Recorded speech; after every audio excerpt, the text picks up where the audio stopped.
एक बार एक नौजवान लड़का बौद्ध भिक्षु से पूछता है कि मुनिवर, होश क्या है और जागरूकता क्या है और हम उसे अपने जीवन में कैसे ला सकते हैं।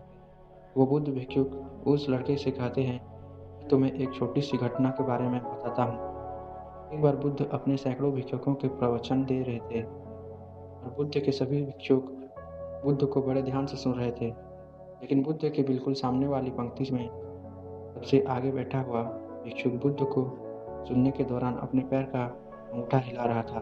जैसे ही बुद्ध की नज़र उस भिक्षुक पर पड़ती है तो बुद्ध बोलते बोलते अचानक चुप हो जाते हैं। बुद्ध का इस तरह से अचानक चुप हो जाने से वहाँ उपस्थित लोग बहुत चौंक जाते हैं। जो भिक्षुक अपने पैर का अंगूठा हिला रहा था, बुद्ध उससे पूछते हैं कि तुम्हारे पैर का अंगूठा क्यों हिल रहा है। जैसे ही वह भिक्षुक बुद्ध के इन शब्दों को सुनता है, वह भिक्षुक अपने पैर का अंगूठा हिलाना बंद कर देता है और बुद्ध से कहता है कि बुद्ध, आपके शब्द और समय ये दोनों कीमती है, इसीलिए आप इस तरह की छोटी बातों पर ध्यान ना दीजिए।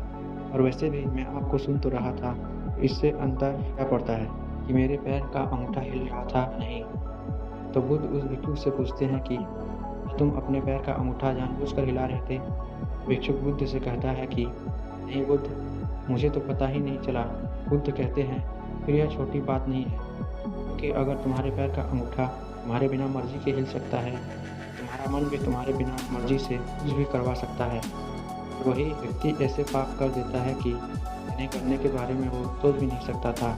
इसके बाद वह भिक्षुक बुद्ध से कहता है कि तुम मुझे क्षमा कीजिए, जिसमें मैं छोटी समस्या समझ रहा था तो बहुत बड़ी समस्या है। कृपया करके मुझे बताइए कि इस बड़ी समस्या से छुटकारा कैसे पाएं।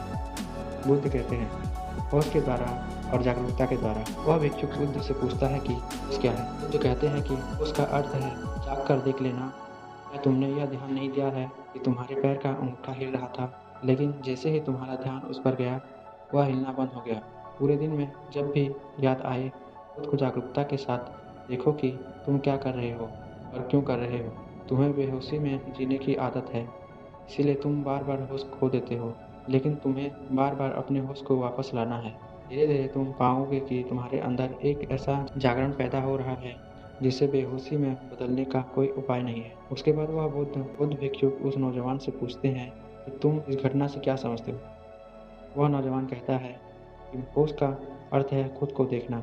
अगर हम लगातार जागरूक रहने का प्रयास करते हैं तो हमारे अंदर एक ऐसा जागरण पैदा होगा जिसे बेहोशी में बदलने का कोई तरीका नहीं है।